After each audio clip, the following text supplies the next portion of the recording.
Estamos começando o Falando em Cripto, o podcast mais descentralizado do Brasil. Eu sou Fernando Gouveia e tenho aqui comigo Adriel Gavazza. E aí, pessoal, sejam bem-vindos. Uma semana muito promissora, uma semana que já começou muito bem. Ethereum bateu seu all-time high no par dólar, que é muito importante salientar isso, que é no par dólar, não for no par Bitcoin. E o Adriel preparou para a gente aqui uma análise, para a gente ver o potencial de subida do Ethereum ainda, agora que bateu esse all-time high, e o que a gente pode esperar disso.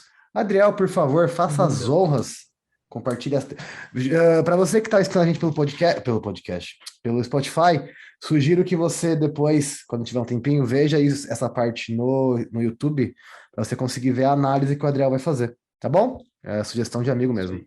Vai lá, Adriel, manda bala. Compartilha a tela com a gente aí. Coloca para eu poder compartilhar aí também a tela. Vai lá Multiples, ok, pode ir. Pode ir, bora.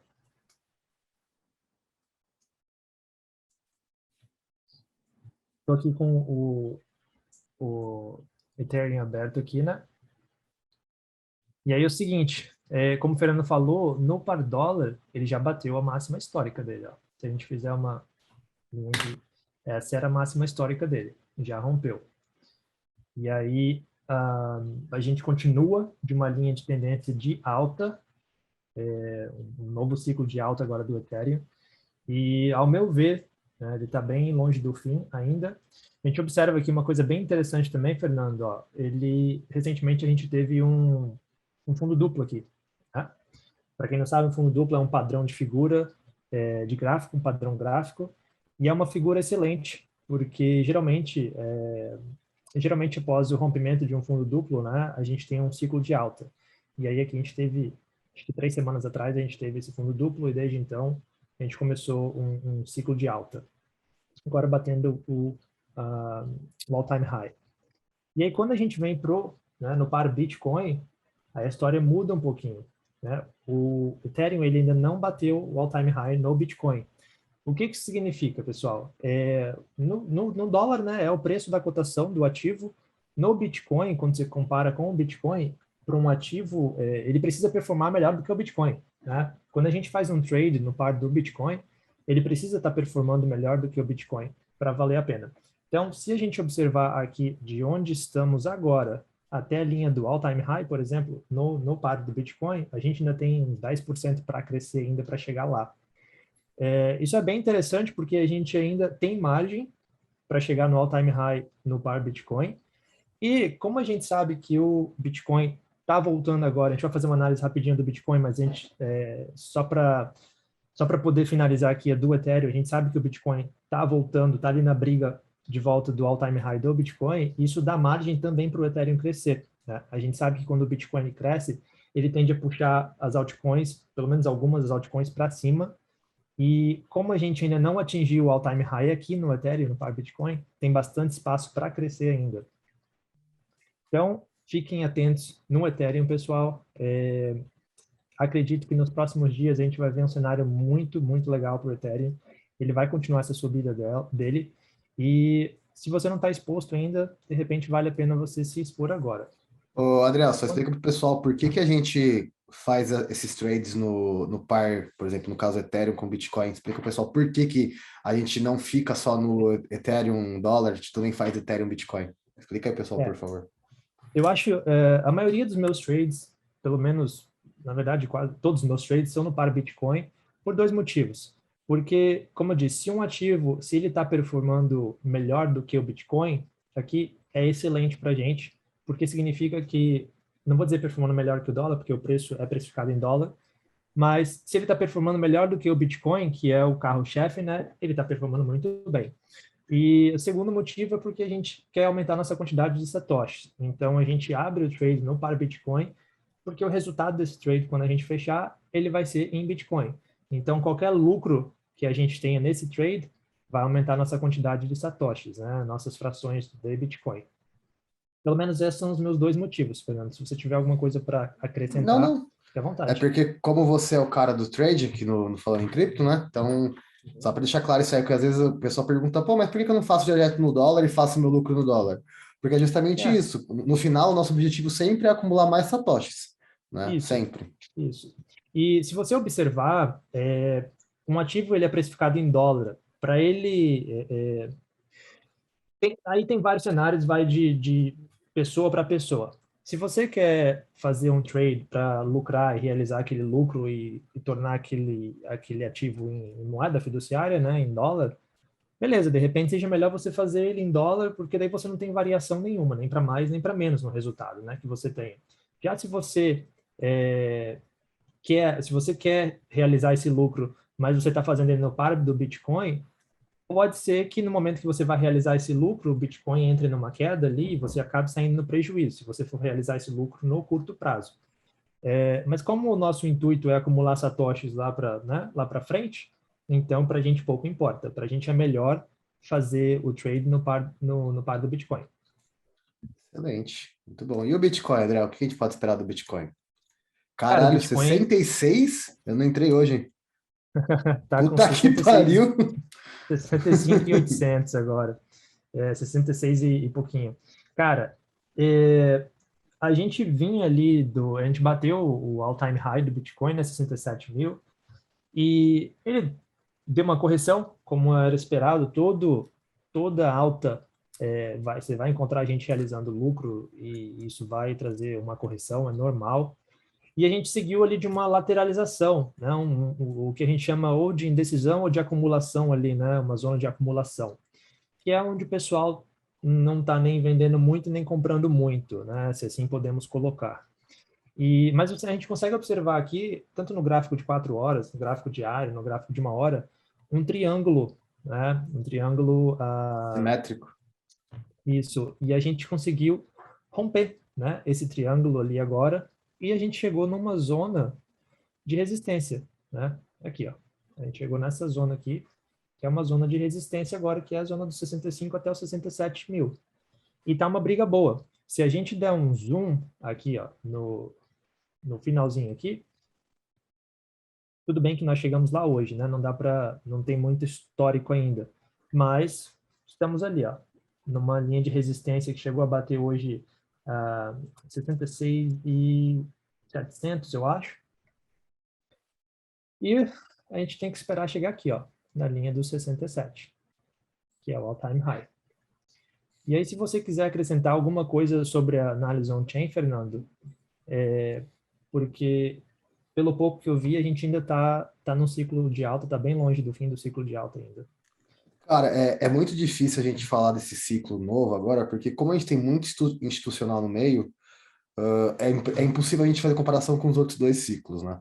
Mas do que a gente tem visto e que eu tenho visto os outros analistas on-chain falando e comparando, e a gente mesmo olhando, né? Tá realmente, como o Adriano falou, tá muito distante de a gente pensar numa queda, numa estabilização, ou que já subiu o suficiente. Muito pelo contrário, aí sim, baseado nos outros ciclos, se o Bitcoin rompeu o all-time high agora, é lua, é subida, é justamente o que aconteceu nos outros ciclos, bateu o all-time high, caiu, bateu de novo e pau. É geralmente assim que acontece nos ciclos do Bitcoin. Uhum.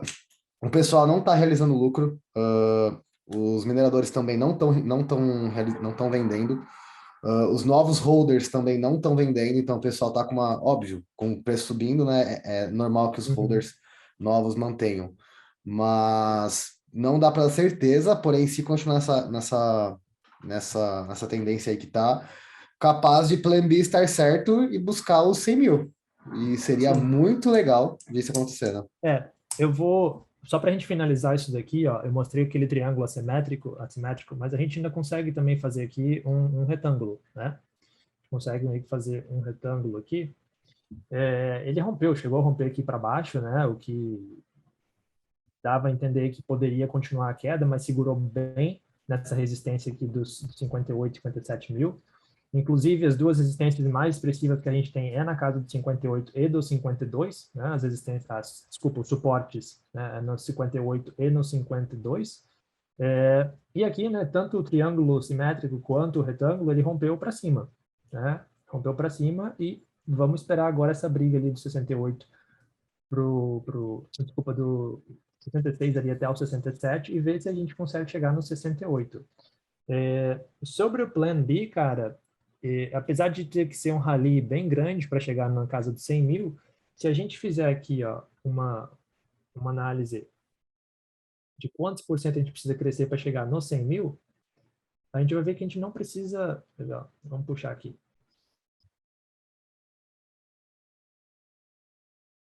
Régua. Pega a régua. Isso que eu ia falar. Eu estava usando o Shift, né, que é o atalho da régua, Entendi. mas não deu. A gente precisa crescer 50%. 50%. E a gente sabe, a gente já viu alguns rallies do Bitcoin no passado, rallies bem mais fortes do que esse, inclusive, né? Mas vamos ver. Só que aquele Não é negócio, muito. né? Aquele negócio, Adriel, se subir até 100k, ok. Não seria um espanto, falando de Bitcoin. Só que a gente tem que, ainda mais a gente aqui, né, sendo agente de informação, nós, deixar muito claro, pessoal, que bater 100k não significa que vai ficar em 100k.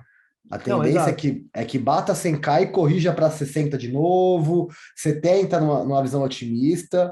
Uhum. Então, é bom para quem faz futuros, é bom para. Mas, em contrapartida, assusta muito o holder novo, né? Vai falar, caralho, queda de Sim, tanto por cento, enfim. sim. Mas é um bom E, cenário. cara, assim, também tem várias outras ferramentas de análise, eu não vou me prolongar aqui agora, mas se a gente fosse olhar, por exemplo, um ciclo de Elliott, isso aí é polêmico, porque ciclo de Elliott, cada analista vai aplicar de uma forma, mas eu gosto de ver o ciclo de Elliott começando desde um último ciclo de alta, né, do início de um ciclo de alta que a gente teve, que foi lá atrás em novembro do ano passado, ali, por exemplo, e começou. Teoricamente, nós estaríamos num novo ciclo de Elliott agora. Tá? A minha análise seria que nós estaríamos num novo ciclo de Elliott agora. Então, assim, e os dados on-chain também suportam isso, né? On-chain mostra para a gente que ainda tem bastante margem para crescimento. Então, vamos esperar essa briga aqui agora na casa de 66, 67 mil, ver o que acontece. Começamos na segunda-feira nesse valor, o que é muito bom. Temos uma semana inteira pela frente, né? Até sexta-feira aí, o final de semana, para ver o que acontece. Mas estou bem otimista. Lua! Lua, vai! Vamos esperar que sim. Muito bom, Mas então muito vamos bom. lá. Acho Notícias? Vamos de que notícias? Vamos de vamos. notícias? Aliás, vamos comentar com o pessoal como estão os seus futuros. Vamos falar de coisa boa. Tá indo Meus bem? Não tá? futuros, cara, a estatística que eu tirei do último mês deu 243% positivo. E Por favor, obrigado. positivo. E deu a cada 10 operações eu estava acertando 6,5, 6,7. Então, 65% ali, 67% das Uma média operações. boa, uma média boa. O lance é que você tem que entrar com o seu risco calculado e você tem que ganhar mais do que você perde, né? Esse é o objetivo. Então, quando a gente perde, a gente tenta perder o mínimo possível. Quando a gente ganha, a gente tenta ganhar o máximo possível. Bom, Mas, enfim, estou positivo. então, por favor, continue mandando suas calças para mim, tá? Vamos lá. Oh, meu Deus. Vamos ver as notícias que nós podemos comentar hoje com nossos telespectadores. Vamos lá. Tem muita Quer coisa come- boa essa semana, cara. Tem Tem, muita coisa boa. tem. Quer falar de Shiba? Não quero, não. Foi aqui o Taproot, né?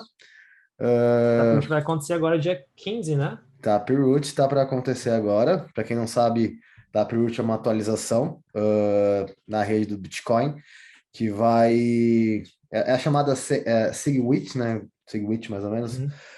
E vai trazer um aumento do tamanho dos blocos e vai ser bem legal, vai ser bem interessante, vai trazer mais segurança também para a rede do Bitcoin, Privacidade. privacidade e, cara, a tendência é que melhore cada vez mais, né? E, enfim, o que eu vou esperar, o que eu posso esperar, o que eu posso dizer para vocês esperarem com tudo isso é que a rede se torne cada vez mais segura, o Bitcoin se torne cada vez mais confiável e que cada vez mais pessoas passem a usar o Bitcoin.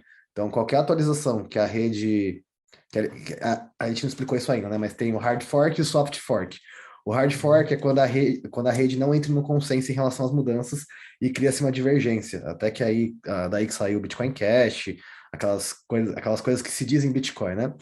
O Taproot, no caso, foi um soft fork, que a rede toda entrou em consenso, mais de 90% dos mineradores entraram no consenso, que seria uma atualização boa para o Bitcoin, e desde que se aprovou, todo mundo vê com bons olhos, então eu estou bem ansioso para ver isso rodando na prática, não só em teste.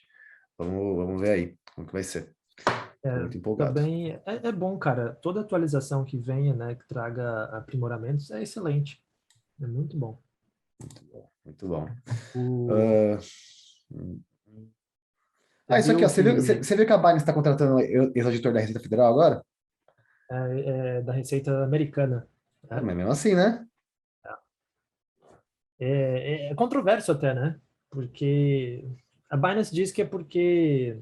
Como que foi que ela disse? Tá mais próximo, assim, do atender melhor o que o governo quer, né? Para acalmar o governo, se assim podemos É o dizer. caralho, é o caralho, é pra pegar mais uns jeito de por fora. É, então... Mas lê a notícia aí pro pessoal. Vamos ler aqui, ó. A Binance contrata ex-auditor da Receita. As contratações de ex-agentes governamentais pela Binance continuam insinuando que seu objetivo é ter mais influência no mercado. Para você que está leigo ainda No governo, no governo, o que eu falei? no mercado, E como que é? no governo. E o que eu falei? Brincadeira. Vai tomar no cu. Ah, gente, para quem não sabe, né, se você está chegando agora, a Binance é a maior corretora do mundo, né? Algumas pessoas dizem que ela é chinesa, mas de origem ela até pode ser, mas ela não é mais, ela é descentralizada, blá, blá, blá, blá, blá, blá, blá. Então, assim, descentralizada não, ela é centralizada. Mas, enfim, ela É tá, que tem os paraísos, ela não responde a nenhuma jurisdição, no caso, né? ela Então, tá no a não ser paraíso, a Binance, a não ser a Binance US, né? ela tá nos paraísos fiscais aí do mundo. Enfim, gente, eu enxergo com bons olhos, não brincando, tá? Quando eu falo brincando, quando eu falo de para ver as brechas, não, é realmente para o mercado do cripto ser olhado mais com bons olhos, não com. Sim. Porque sempre tem aquele pessoal que é mais, né? Ah, mas isso aí é para coisa errada, não sei o Mercado quê. negro, né? Então a gente jogando o jogo da forma que tem que ser, nos moldes que a gente pode jogar e que a gente quer jogar, eu acho muito válido para acelerar a adoção do Bitcoin pela maioria da população, né? Eu acho que é bom porque é bom para o mercado, para a moral do mercado, né? Sim, Realmente, porque não o Bitcoin, o mercado cripto, ele nasceu sendo usado para o mercado negro, né? Vamos assim dizer. E tem muita gente que ainda pensa nisso, né? Que o mercado de cripto é golpe e tudo mais. Tudo que fortaleça o mercado, né? Que não atrapalhe, mas que fortaleça o mercado, eu acho que eu vejo com bons olhos. sim. Fala de Solana, é uma coisa bem boa. Não, do Vamos, cachorrinho eu não vou vamos. falar. Não, eu me recuso a falar de outro meme coin. Eu me recuso, Adriel. Se você quiser falar, você fala sozinho. Não, vá pra Não, puta que pariu. eu Não, achei que puta. você ia clicar, eu achei que você ia abrir do cachorro. Não, mais um, velho. Puta que pariu. Tem um agora também que é do gato do Elon, que tem o nome do gato do Elon Musk. Tipo, só porque é o. Vá pra puta que me pariu, velho. Porra, os caras não param de querer roubar dinheiro dos outros, velho. Enfim, vamos lá. 18.000% em um ano. Solana se torna a quarta maior criptomoeda em valor de mercado. Só neste ano, a Solana teve uma valorização de quase 9.500%, sendo a Sol negociada em janeiro de 21 por apenas US$ 2,7. Um ano atrás, no dia 6 de novembro de 2020, o ativo valia apenas 1,93. Hoje, 6 de novembro, a criptomoeda é negociada por cerca de US$ 241. Aí eu quero falar um negócio, eu vou trazer um assunto polêmico aqui agora, tá? Ih, tá, tá, tá, Vamos falar de tá. ADA. Vamos falar de ADA sem ter notícia de ADA. Não vou comparar projeto, tá? Vou comparar a ideia, né, a ideia geral, assim, que é ser uma blockchain. Tá. Aí, a ADA saiu de 1,93, se a gente for falar de preço, e não só de preço, mas de performance também. Tá funcionando, a porra roda toda, tem um monte de coisa rodando dentro da Solana já, vários outros bons projetos, e cresceu 18.000%, né? E enquanto a ADA tenta ser perfeito, e cresceu quanto? Né? Assim, é difícil falar da ADA, assim, Vai, porque... você que quis falar de ADA, fiote. Agora você Não, continua. Eu não vou ver eu isso, vou... não. Não, o que eu quero dizer é o seguinte, cara, a ADA, no papel, é um excelente projeto, é um unicórnio no papel, né? Mas saiu, por enquanto, é um cavalo pangaré, o projeto rodando. E vai ter muita gente que vai discordar, né? Todo mundo que é fanboy vai discordar, mas enfim. Eu acho que assim, o mais importante é ver o negócio funcionando. E o que está funcionando agora são várias outras coisas. E a Solana está aí provando isso, né? E querendo ou não, a Solana é concorrente da ADA. Vão dizer que não, mas é uma blockchain para rodar, enfim, uma série de coisas. E está crescendo e cresceu muito, cara. Queria eu ter pego todo esse crescimento da Sol. A gente fez alguns trades em Sol. Até hoje a gente não perdeu dinheiro com Sol. Mas eu não tinha Sol para longo prazo. Mas fica aqui até um adendo. Tá? O projeto cresceu esse tanto, mas, cara, tem muito para crescer ainda. Tem muito, muito para crescer ainda, Sol. É um excelente projeto de blockchain. Não, é só você Então, comparar o preço do Ethereum. Tipo, se o Ethereum chegou na casa dos 4.800, o que impede só de chegar também? sim, o que eu gosto do Sol, cara, e do projeto deles, é que os caras eles não vêm com essa ideia de ser, nós vamos ser um Ethereum killer, né? Que é essa coisa que o pessoal de ADA tem na cabeça, que eles vão matar a Ethereum, né? E enquanto isso, os caras estão lá, estão fazendo deles, estão evoluindo, estão crescendo e estão crescendo bastante, entendeu? Eu gosto muito da Sol, é um projeto muito que me atrai bastante e tenho para o longo prazo agora já também. E, Também estou fazendo inclusive, hold. né, não a recomendação, mas fica aqui a sugestão para quem quiser analisar o projeto para o longo Se prazo. você tem Dogecoin, Shiba, vende essas merda e pega Sol. Pronto, acabou. É assim, ó, é sempre bom ter um pouquinho de projetos bons e consolidados, tá, gente? Assim, ó, quando a gente fala dos fanboys de ADA, é literalmente o marketing do nós contra eles que eles fazem isso. Porque eles precisam do marketing hoje, porque entregar não estão entregando. A Solana não, tá trabalhando, tá mostrando para que veio. Pode não ser perfeito, mas está rodando. E eu acho isso extremamente maravilhoso. É, Então que continue. exato. E olha só, e os caras tiveram um puta problema uns 2, 3 meses atrás. Eles tiveram um Uhum. problema na rede, que a rede travou, e tá aí, ó. Continua crescendo após isso. Consertaram o problema, corrigiram as falhas, tá aí. Sabe? É isso que eu valorizo isso muito mais, cara, do que querer lançar um negócio perfeito. Então, que me desculpem os fãs de Ada, mas até o momento eu torço muito para que dê certo. Inclusive, eu tenho Ada pro longo prazo, mas não é um projeto que eu acredito de verdade, tá? Não acredito. E solta aí, cara. Não tem o que falar, os números mostram, os números falam por si só. Solta aí para todos.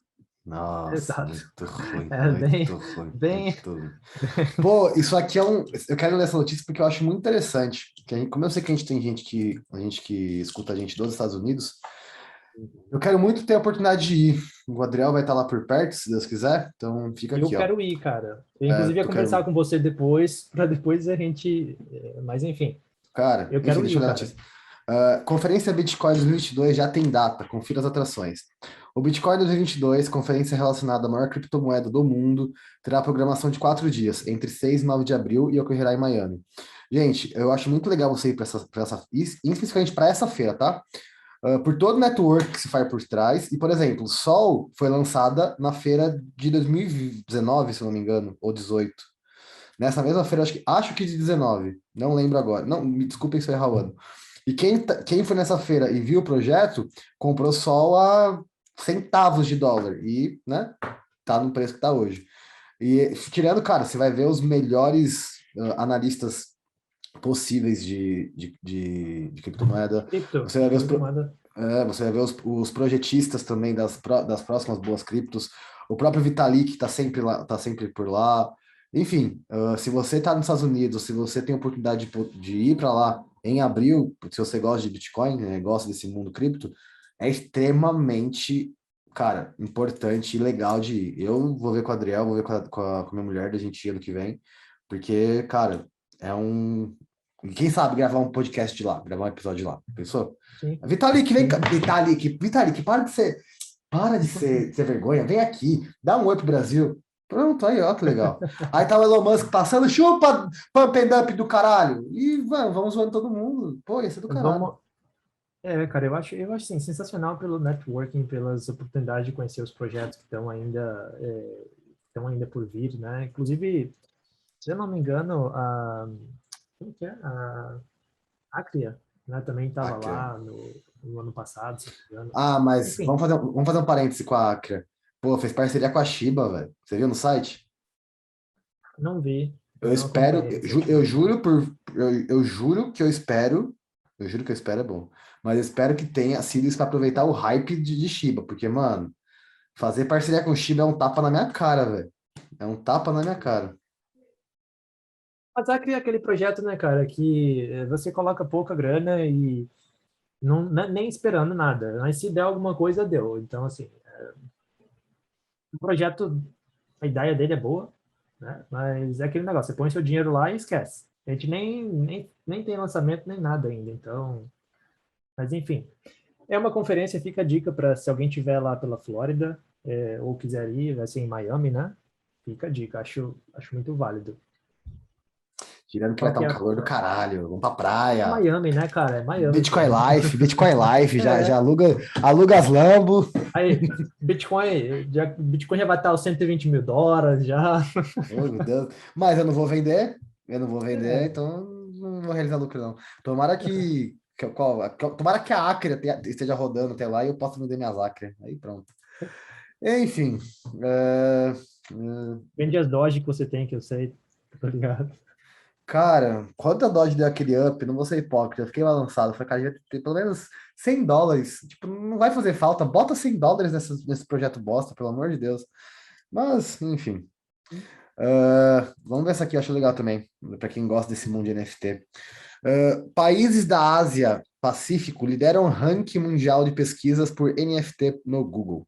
Graças aos dados do Google Trends, podemos observar que pessoas presentes em países da Ásia Pacífico parecem ser as mais interessadas na nova tecnologia.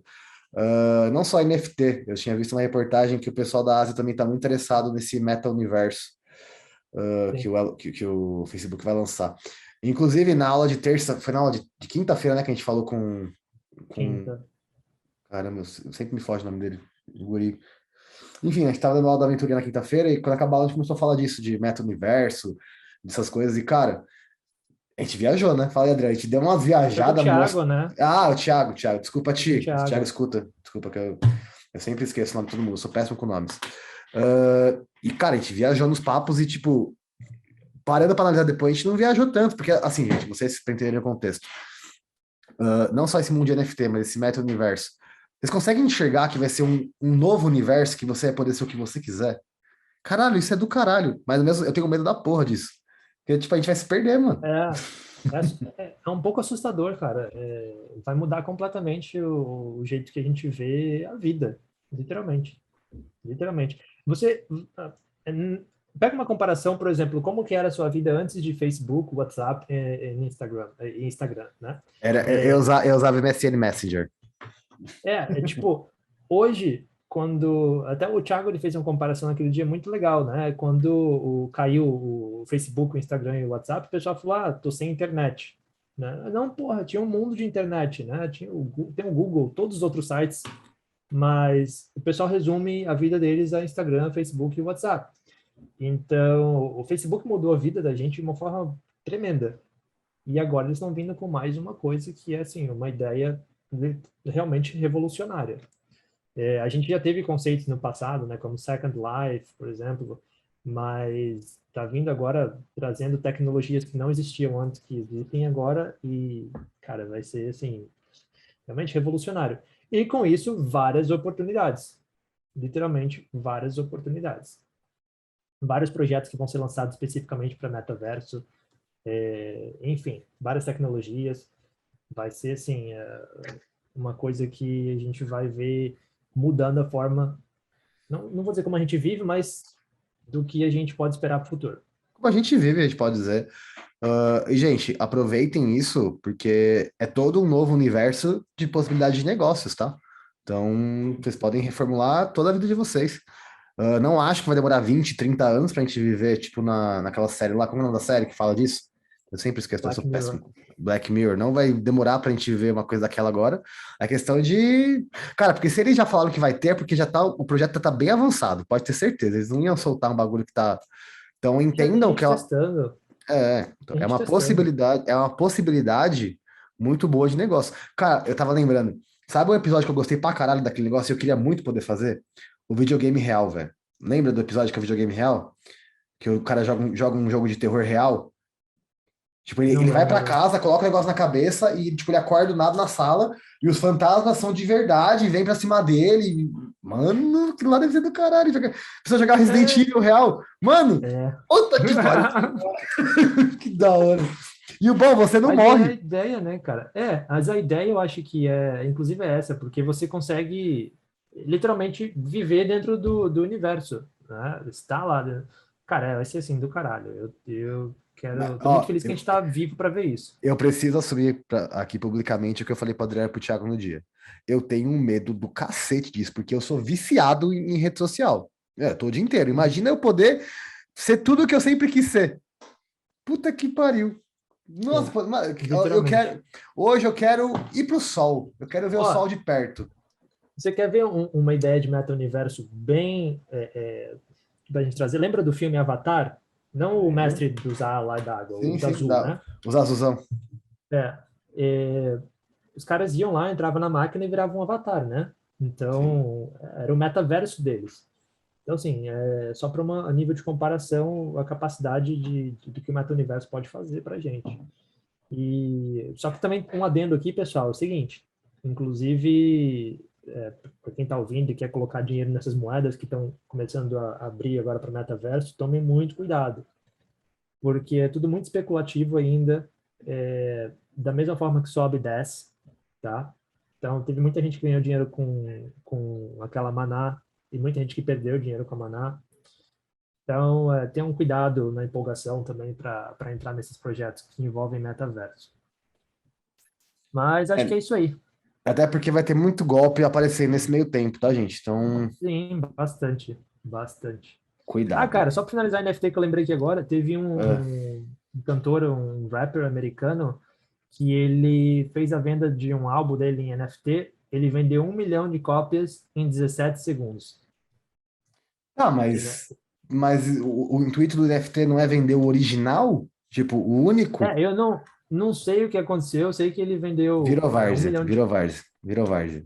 1 milhão de cópias do novo álbum dele em A NFT. quanto cada álbum, sabe? Não revelaram, não revelaram, eu acho. Que Pelo seja um menos a dólar, notícia não falava. que seja um Mas foi dólar, né? em 17 segundos, cara. Bom, né? Foi muito rápido. Parece a gente quando abre carrinho. Ah, é. É, eu não gosto dessa manchete aqui, ó. A manchete da notícia. É. Ethereum Killers. Top 3 criptomoedas com potencial de valorização. Certamente, Ethereum já está consolidado no mercado, mas isso não significa que as pessoas no futuro não optem por alternativas melhores, como as que prometem estas altcoins. Ele mostra aqui Solana, Polkadot e ADA. Eu não concordo com Polkadot, porque Polkadot eu não enxergo como concorrente. Eu enxergo como uma blockchain que vai interligar blockchains. Então, eu enxergo a Polkadot como um auxiliar, não como uma concorrente. Então, já achei essa notícia um pouco meio controversa. ADA, acho que o pessoal tá careca de saber o que a gente pensa sobre ADA. E Solana, acabamos de falar, gente. Então, assim, ó, É. sempre que você vê algo assim, dizer Ethereum Killer, não sei o que, Bitcoin Killer, Novo hum, Bitcoin. não, desconfie da notícia. Que nem, por exemplo, eu vou focar na Polkadot. A Polkadot é um projeto maravilhoso, sensacional, que vai revolucionar tudo. Só que ela não concorre, ela interliga, ela vai facilitar muito. Imagina assim, ó. Imagina que o Ethereum é um sistema solar. Fala o nome de outra galáxia, Adriel, que eu não sei, só sei o sistema solar. Andrômeda. Andrômeda Andrômeda. é Solana. Polkadot vai interligar essas coisas para as duas conversarem. Não é que vai concorrer, vai ser uma terceira. Então, parem, calma, gente, calma. Então, a gente precisa, vocês, inclusive, eu também, né? Que a gente não, são 9 mil projetos, a gente não vai conhecer todos. Mas antes de julgar um projeto, a gente tem que entender qual que é a funcionalidade e qual problema ele resolve. A Polkadot nunca veio para ser concorrente de ninguém. O que É. o que a Polkadot se propõe a fazer, só a Polkadot faz. Então, calm down, O que calm é bem down. legal. Sim. Inclusive, começou a rodar, né, as parachains de Polkadot, né, André? Tá. Começando Já agora. dá para começar. Quem quiser investir nisso é uma possibilidade. Tá. Tá bem legal. Enfim, então seguimos. Ah, quer esse livro? Você viu esse livro aqui? Livro Bitcoin Red Pill? Vi. O Renascimento Moral, Material e Tecnológico.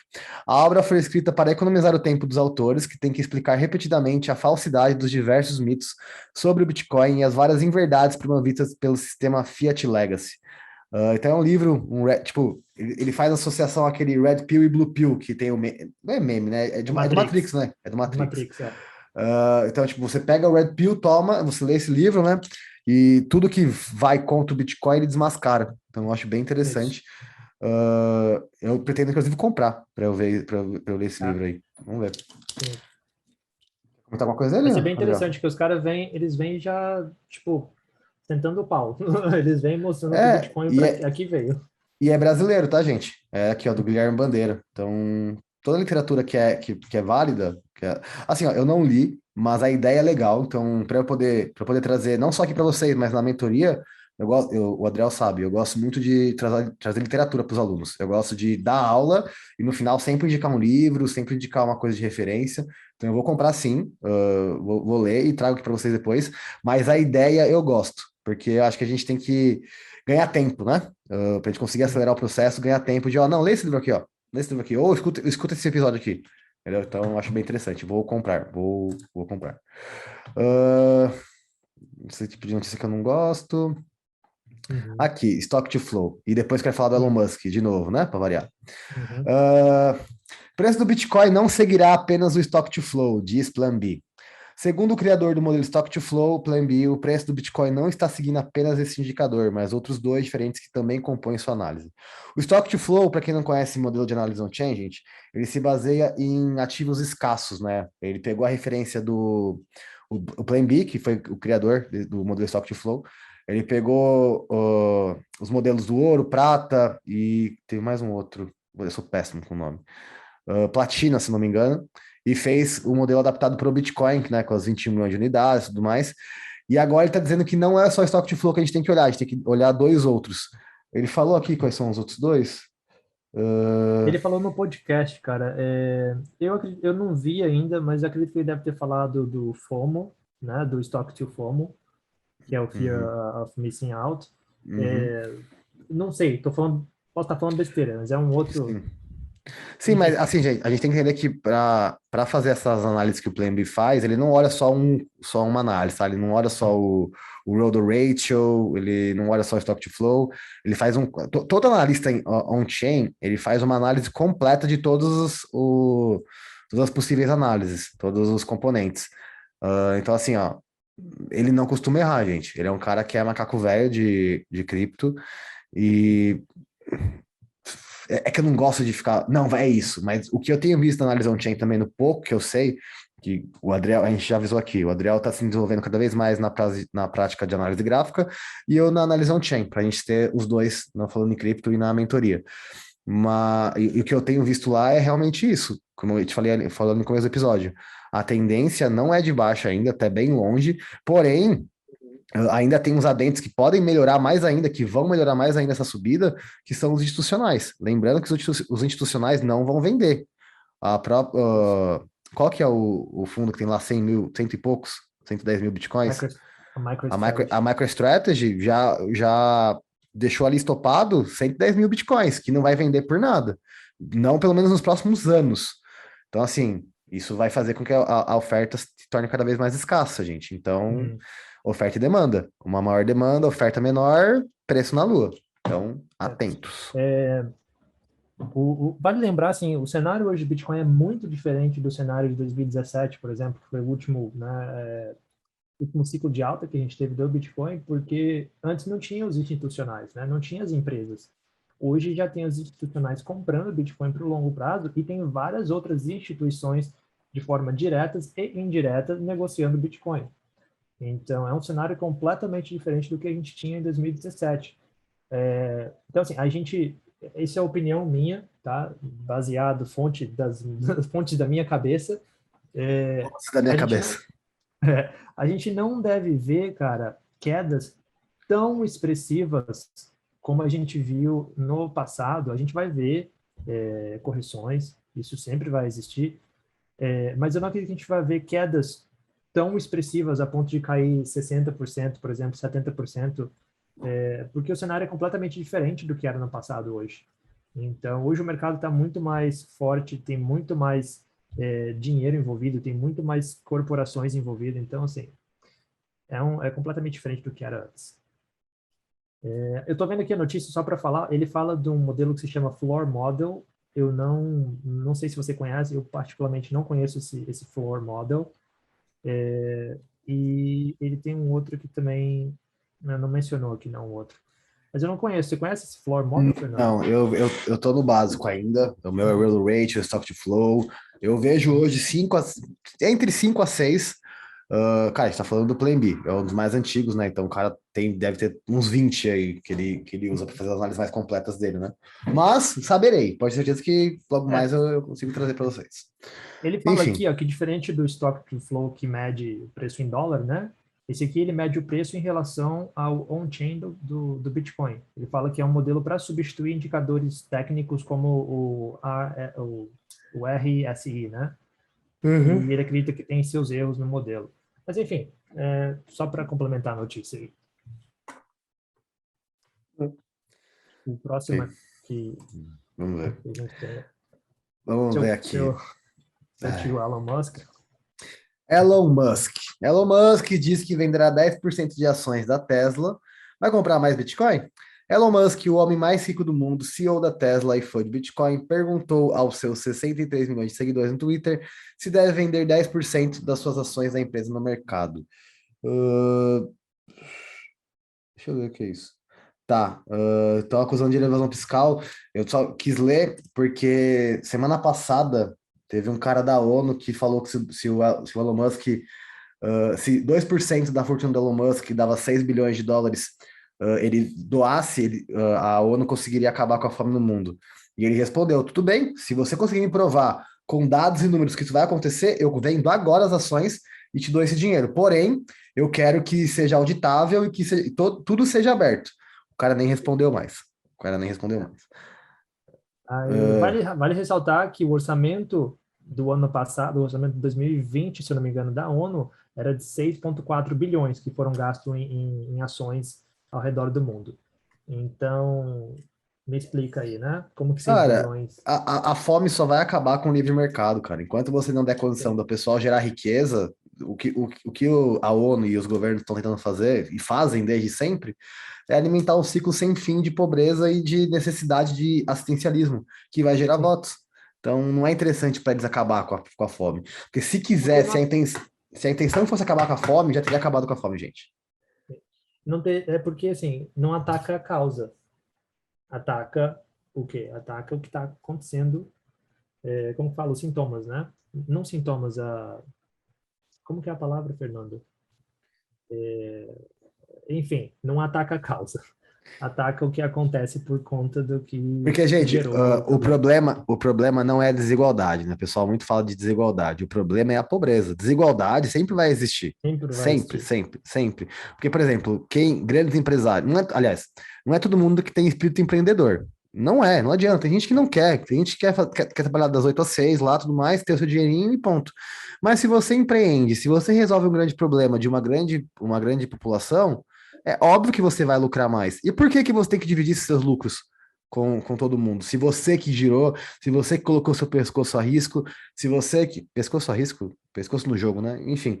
Se você que correu o risco realmente de, às vezes, quebrar e perder tudo. Então, essa é uma falácia aí que os governos usam, porque a desigualdade sempre vai ser uma pauta, porque sempre vai existir. Agora, a pobreza, que é realmente culpa deles, culpa do Estado, porque como que o Estado pode dizer querer combater a fome se ele coloca imposto em alimentos da cesta básica? Acho que vale a reflexão aí de vocês. Reflexão. Então, entendam que o problema é a pobreza. O que a gente tem que lutar é que a pobreza acabe. E a gente só consegue acabar com a pobreza se todo mundo conseguir gerar riqueza, se todo mundo conseguir trabalhar. É a única forma. Agora, com assistencialismo, a gente não consegue, porque lembrem que o Estado não produz nada. O Estado só arrecada. E geralmente não, em 99% das vezes, que nós temos pautas assistencialistas, é feito com dinheiro que vem de inflação, que causa inflação, e que vai tornar a vida do pobre cada vez mais difícil. Porque a única camada da sociedade que sofre com a inflação é o pobre. O rico não sofre.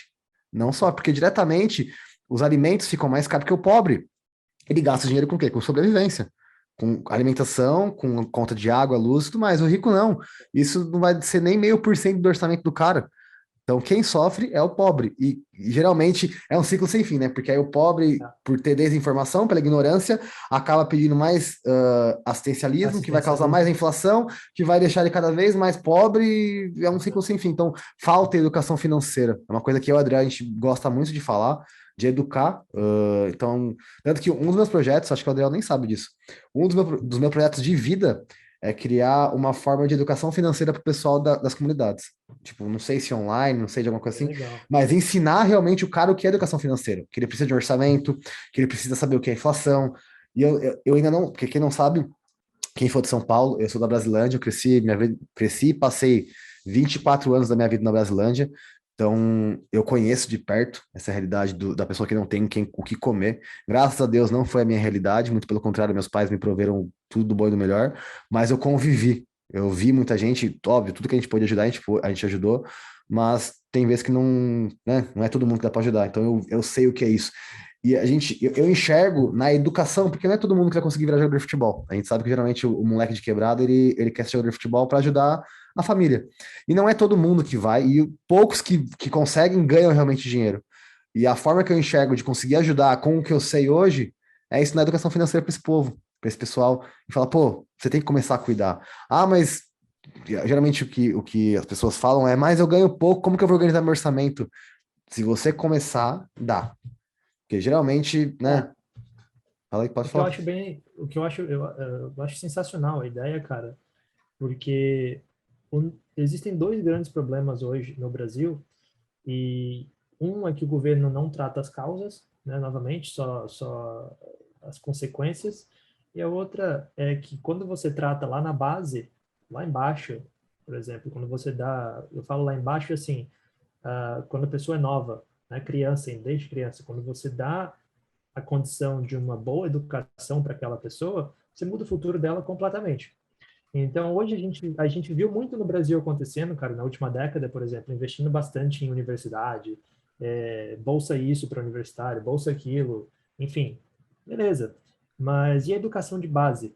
Porque consertar depois que a cagada já está feita é muito mais difícil, às vezes é impossível. Mas quando você dá a educação lá no ensino primário, lá na base, e vem moldando aquilo ao longo do tempo, é uma outra situação. Eu gosto muito dessa conversa porque, observando o sistema educacional do Canadá, por exemplo, com o do Brasil, a gente vê umas diferenças que, não só de infraestrutura, claro, mas na base curricular também. Porque hoje no Brasil, a criança, o adolescente, ele é forçado a aprender várias coisas e coisas que ele nem tem aptidão, às vezes, né? E ele não tem esse poder de escolha muitas vezes, a não ser quando é uma escola particular, né, mais alto nível. Mas lá no Canadá, por exemplo, os alunos desde base, eles têm as matérias que são, digamos, obrigatórias, né? Mas eles têm matérias eletivas. Então, por exemplo, se a gente tem uma criança ou um adolescente que gosta de culinária, ele pode ter colocar aulas de culinária no currículo dele, ele pode colocar aulas de informática no currículo dele, pode colocar aulas de elétrica no currículo dele. Enfim, tem várias aulas eletivas. Então, ele tem ali ciência, matemática, história do Canadá, biologia, que são obrigatórios. Mas, por exemplo, se ele não quiser fazer artes, ele não precisa fazer artes. Se ele não quiser fazer uma educação física, ele não precisa fazer uma educação física. Sim, são exemplos, né? Tem algumas matérias que ele pode escolher. Tem matérias voltadas para economia, inclusive para finanças. Agora o governo está começando a colocar para o pessoal aprender sobre contabilidade básica. Então, assim, achei sua ideia sensacional de ensinar isso né, no futuro, quando você puder criar um projeto assim, porque é dessa forma que você muda o futuro daquelas pessoas, daquelas crianças, cara. Eu sempre tive essa conversa com meus amigos que eu sempre invejei quem nasceu nos Estados Unidos. Ah, porque eu sou muito vinculado com o esporte, né? A gente sabe como eles incentivam o esporte. Mas o meu debate, geralmente, com os meus amigos é, cara, o que que a gente aproveitou da escola? O que que a gente aproveitou do que aprendeu na escola que a gente trouxe para nossa vida? Muito pouco. Se Muito ensina. pouco. Na escola se ensina a ter uma vida chata, né? Então já se programa para um trabalho das 8 às 6 chato. Se ensina a passar em prova, não se ensina a aprender realmente o que se deve aprender. E você se prepara para um vestibular que não faz sentido para mim o vestibular, na forma que existe no Brasil. Pô, não se ensina empreendedorismo. Você vai, quando você sai do colégio, você vai ter que começar a pagar imposto, você não sabe como que é, Você não e você sabe. então eles querem que você se foda, literalmente, a palavra é essa. Não se pensa, eu não vou entrar no debate de quem criou o sistema educacional, porque né, tem gente que vai começar com esse debate, mas porque Sim. o velho lá, não tem que ter esse debate do que foi. Se a gente quer uma mudança, vamos propor essa mudança, vamos pegar a criança, seja de classe alta, classe média, classe baixa, vamos realmente entender qual é o potencial dela. Porque o que a gente vê no sistema educacional brasileiro hoje, até mundial, o Canadá, que eu não sabia desse novo formato do Canadá, mas acho muito legal, não se explora a individualidade da criança, não se vê no que ela é boa. A gente sabe que cada um é bom numa coisa. E por que esperar chegar nos 20 e poucos anos, quando a pessoa já tem que correr para descobrir no que eu sou bom? Por que não pode falar, pô, vamos. Óbvio, os primeiros anos de base, ter uma. Porque a precisa aprender a fazer conta, precisa aprender a interpretar um texto, precisa entender como que ela respira, por que ela vive. Mas depois, por que não? Pô, vamos fazer um teste de aptidão. Será que você é melhor nisso? Será que você é melhor naquilo? E, consequentemente, quando você faz isso, você faz com que o mercado de trabalho se enche de pessoas capacitadas. Porque, Adriel, uma coisa que eu vou te perguntar: quantos amigos você conhece e tem que com 20 e poucos anos ainda não sabem o que querem fazer da vida? Não sabem no que são bons? Tem bastante gente que eu conheço, cara. Cara, eu fiz 28 anos, eu já mudei de área 3 vezes. E eu tinha uma. Pô, eu vim da aviação, minha primeira formação é da aviação. É uma área maravilhosa. Mas não me encontrei. Será que se eu não tivesse já desde na base, quando eu não tinha preocupação em trabalhar, pagar conta, será que se eu tivesse uma instrução do tipo, pô, vamos explorar essa parte aqui que você é bom, que nem, sei lá, eu me descobri nas finanças com 26 anos. Pois se eu tivesse descoberto isso quando eu tinha 15, 16, como será que eu não teria, e que valor que eu não teria agregado para o mundo já nesse período de tempo? Entendeu? Sim. Então, é um pensamento que tem que ir além, não só vamos manter as tradições. Não, vamos desenvolver o pessoal ao máximo, vamos explorar o máximo das pessoas, o máximo que elas podem, né? É aquela historinha que fala assim, né? Se você forçar um peixe a subir uma árvore, ele vai falhar miseravelmente, né? Então, é assim, tem muita coisa para ser mudada para que esse cenário possa acontecer, mas eu acho que se a gente começasse com pequenas mudanças, já faria uma tremenda diferença. Porque às vezes você força a criança a passar por tudo isso e ela é um peixe tentando subir numa árvore. Se você mudasse um pouquinho só, desse um incentivo a mais ali para ela, mudaria completamente o cenário.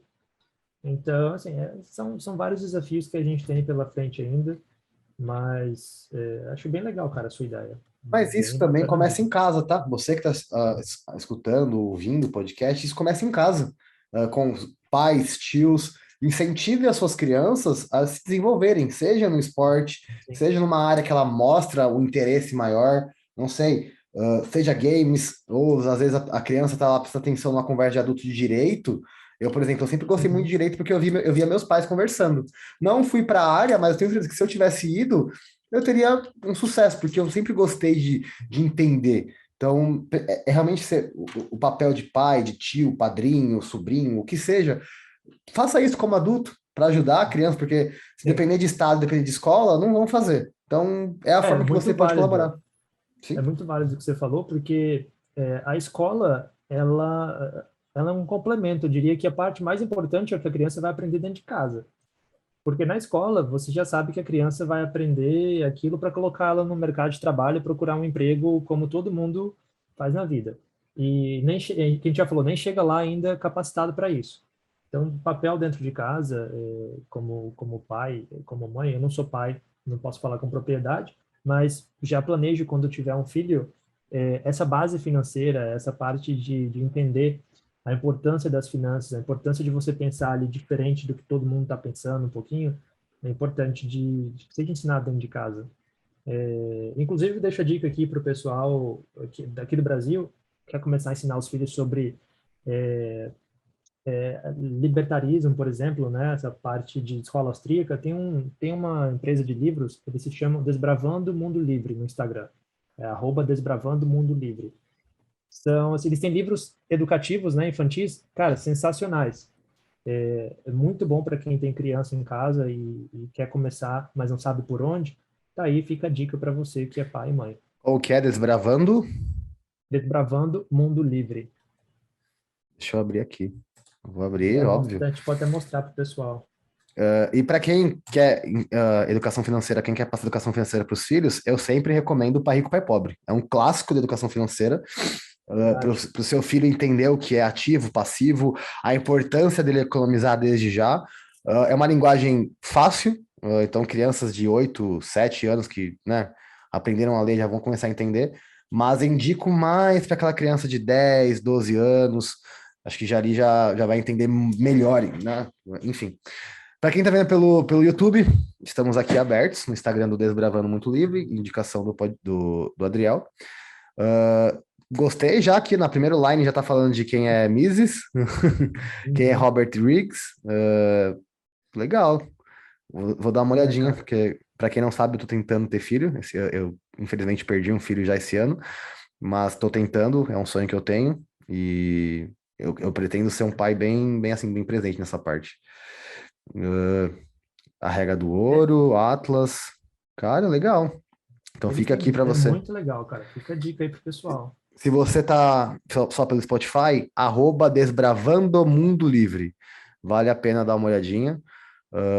Vamos dar uma olhada nos preços, pra gente ter uma noção. Abriu a página do. Ih, não tá abrindo. Tá. Enfim. Se você quiser, no primeiro link, logo aqui no Instagram dele, já tem aqui, Desbravando Mundo Livre. Aí você consegue ver para ver os preços. Que aqui. Tenta ir direto fora do Instagram, porque às vezes o Instagram dá esse probleminha aí. Se você colocar, talvez, desbravandomundolivre.com.br, talvez funcione. Deixa eu ver. Mas, Vai falando aí. não, mas eu acho a ideia muito legal, cara, porque a gente sabe que existe doutrinação na escola, né? Pra Então, um caralho! é, Caralho, pra um caralho. se você deixar por conta só da escola, pode ser que você perca o seu filho para a doutrinação. E aí, novamente, consertar o que foi quebrado é mais difícil. Adriel, refletindo, Então, você acha que você sofreu doutrinação no colégio? não, Não eu tá não bem. sofri. Não, eu não sofri. Eu acho que ainda na época que eu passei pela escola não era como é hoje. Por dois fatores. A gente não tinha internet como é hoje e a gente não tinha... Estava no começo ainda dos governos que começaram a doutrinação, se a gente assim pode dizer. Então não deu tempo de aparelhar todo o Cara, sistema eu, como está pelo agora. contrário, eu tinha um professor de história que ele ia com camisa do Che Guevara pra dar aula e, cara, ele tentava ao máximo converter e, cara, ele converteu alguns. Eu tive não, né? Tem alguns colegas de colégio, como eu sou de São Paulo, então era mais fácil, e eu estudei num colégio muito bom. Muitos dos meus amigos de terceirão, de colegial, foram para a USP. E a gente sabe que a USP Ah, é o maior reformatório de esquerdistas da face da Terra, né? Então, hoje, inclusive, muitos, quando eu comecei a falar de política, quando eu comecei a falar de economia no meu Instagram, me bloquearam. Não foi nem deixar de seguir, me bloquearam. Então, cara, não é problema, tá? Deixando bem honesto. Não é problema se você compactua com as ideias. O problema é você não estar aberto para entender que elas estão erradas. Porque, cara, eu já li muito Marx. Eu gosto de alguma. Ele, como autor, ele é muito bom. A filosofia socialista, ela é maravilhosa na sim. teoria. Na prática, não funciona? Não funciona? Então, o Adriel sabe, eu devo ter lido mais Marx do que 99% das pessoas que defendem o socialismo. Porque eu gosto de conhecer meu inimigo. Então eu gosto de saber todos os É. pontos fracos dele. Pode falar. O que eu acho legal, assim, cara, legal assim, né? O socialismo é uma ideia muito, muito bonita, é uma ideia sensacional, né? Mas a prática do socialismo leva a consequências drásticas. Por isso que você vê o pessoal falando assim, o socialismo ainda não foi, o comunismo, né, não foi implantado, porque me corrija se eu estiver errado, mas o comunismo é a última instância né? Sim, No processo. o socialismo é uma E transição do capitalismo até o isso, comunismo. exato. E a única forma de você colocar o capitalismo para funcionar direito é por força. Ele não entra, não funciona se não for por força. O socialismo, você falou capitalismo, pelo amor de Deus. Isso, desculpa, o comunismo. Ele não funciona se não for por força. Então, por isso que o pessoal fala, o comunismo, na verdade, nunca implantou, enfim. Não, Por isso o que que o eu acho pessoal importante. fala, o que o pessoal fala é que não, o comunismo nunca foi vivido de verdade, como Marx quis. Mas porque nesse meio do caminho, para realmente haver comunismo, teria que sumir o Estado. E nessa transição de É, capitalismo para comunismo, que é o socialismo, você daria poder para os camaradas. E você acha que esses caras vão querer deixar o osso? Trazendo uma parte econômica, quem quiser entender o porquê que o socialismo não dá certo, tem esse livro do Mises, O Cálculo Econômico e uma Comunidade Socialista. É um livro de 120 páginas, ele fala de todos os aspectos, não só da parte de falta de incentivo para trabalhar, que isso é um argumento válido, mas é muito básico ainda perto uhum. do que realmente é. Não vou dar spoiler, é um livro muito bom, dá para ler eu li em um dia, mas dá para ler em uma semana, bem de boinha. Tem um, Pode falar. tem um outro livro também que você tem ele, se eu não me engano, Desmascarando Marx, né? É um outro livro Ah, muito mas bom também. se eu for falar desse livro aqui, a gente vai começar, a gente vai fundo. A gente vai fundo. E é um livro pequeno, a leitura dele até. Sim, sim. Vale a pena também. Eu Uh, comecei a ler ele e, cara, é fantástico. gente, se vocês quiserem um episódio que eu e o Adriano a gente fale de política nessa parte assim, não é segredo para ninguém. Eu sou da Escola Austríaca de Economia. Não sou, né? Não sou parte, mas eu sou um adepto. Eu sou um cara que segue a Escola Austríaca de Economia. Já li praticamente todos os livros da, da Escola Austríaca. Enfim, a gente pode trazer alguns pontos aqui que vocês querem. Se vocês tiverem algumas dúvidas, a gente pode trazer sem problema nenhum. Se vocês tiverem alguma ideia da parte da esquerda que vocês querem que a gente refutem, é só trazer, que a gente faz também, sem problema nenhum. Se vocês quiserem indicação por onde começar nessa parte de escola austríaca para entender o conceito de liberdade e refutando a esquerda, cara, começa por Mises. É muito legal, seria legal, Adriano, se a gente tivesse um episódio só contando a história do Mises. Você conhece a história do Mises? Não conheço a fundo, não. Não vou dar spoiler, então no futuro a gente faz um episódio só da história do Mises, mas foi um cara que ele tinha, aliás, tá, não vou deixar pra lá, mas por exemplo, ele conseguiu, Eu tenho um livro dele para que eu preciso começar a ler. Eu só comecei a ler o do Hayek. Eu sabia que gosto o muito das Hayek, ideias do Hayek. você sabia que o Hayek era esquerdista? Não, não sabia. Ele foi convertido, ele era esquerdista É, doente, é, e ele foi ele, convertido. ele aprendeu com Mises, né, várias coisas, né? Muito Né? legal. Então, tem algumas pessoas, e até tem esse debate, tem algumas pessoas que não gostam disso, mas eu falo que o Hayek é um seguidor de Mises. Ele pegou as ideias de Mises e é tipo um filósofo, pegou a ideia e continuou Uhum. Deu trabalhando. continuidade. Tem gente que não gosta disso, mas, cara, é a verdade. Literalmente foi isso que aconteceu. E Milton Friedman depois tentou continuar, mas já tem um pé atrás com Milton Friedman. E uma época também foi uma época um pouco diferente, né? Cara, mas se você pegar os E livros, uma sociedade diferente também. se você pegar os livros, tanto do Hayek quanto dos Mises, são extremamente atuais. As ideias deles, porque eles previram toda a ingerência do governo, toda a questão de inflação causaria. Vamos pegar a minha Bíblia, né, tá? A minha Bíblia é a Desestatização do Dinheiro, do Hayek, que fala a necessidade de tirar o dinheiro do poder do Estado. Ali ele praticamente deu um manual de como fazer o Bitcoin. Praticamente. Ele só não sabia que existiria a internet. Você já leu esse livro? Não, mas eu conheço a história por trás. Eu te mando em PDF depois, se quiser. Tem em PDF também. Uh, enfim, também, gente, leia, se vocês gostam desse conceito de liberdade, a escola austríaca tá aí para, cara, ensinar tudo para vocês. Eu virei um fanático de escola austríaca. Eu acabei de comprar no Brasil 48 livros, tá vindo para cá. Eu vou sumir do Instagram por um tempo, vocês vão ver que eu preciso devorar. Mano, tem livro de todo mundo, tem até do Bruno, da Mariana Brito. Tem uns livros muito bons. Eu tô me aprofundando bastante nessa parte de política. Enfim, quem sabe a gente traz. Se vocês quiserem, a gente traz essas ideias para cá. Mas assim, sem treta, tá, gente? A gente vai trazer ideias. Não é opinião. Vamos trazer ideias e debater. Se tiver que debater, debater ideias. Tá bom? Não arrumem treta com o Isso aí. Fernando Enquadriel. É, pedi demais para algumas pessoas, eu sei, mas né? Vamos não tretar. Falamos de ADA e falamos de política. O que que é esperar dos comentários desse Não. podcast hoje? O que esperar? Eu lembro que alguém falou assim, os caras falando de ADA sem saber, né? Sem ter conhecimento nenhum. Alguém falou Não, isso. teve um comentário no É, episódio do Rick que o moleque mandou assim: um monte de covarde, quatro contra um. Eu falei, o que é treta, caralho?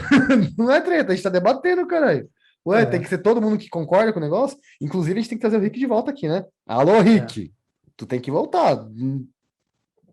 Teve atualização. Não, vamos fazer assim, ó. Vamos Teve trazer o Rick, atualização. vamos trazer o Rick e o Tuga, porque o Tuga também é Ethereum Killer, ele é Cardano, né? Pronto, traz os dois e fica 2-2. Pronto. Uhum, pronto. Enfim. Fechou. Gente, Então, muito acho que é isso obrigado. por hoje. Acho que Ficou, o episódio até falamos passou de sobre uma hora. várias coisas, né? É. Mas ficou bom, gostei. Acho Se que vai ser vocês bem quiserem, legal o pessoal escutar. sim. Ah, eu vou deixar um suspense no ar, gente. Em dezembro, teremos um convidado, não entendam como homem e mulher, convidado de ser humano, que promete ser muito legal. Quem conseguiu esse convidado foi o Adriel, então já parabéns ao Adriel. Tenho certeza que vai ser o episódio mais escutado e mais visto de todos, porque é um convidado. Ai, vou até me É segurar para bom, falar. é É bom, bom, é é bom, bom, é bom. é Eu vou bom. dar, eu vou dar uma dica. É pro terror dos comunistas. Ixi, Pronto.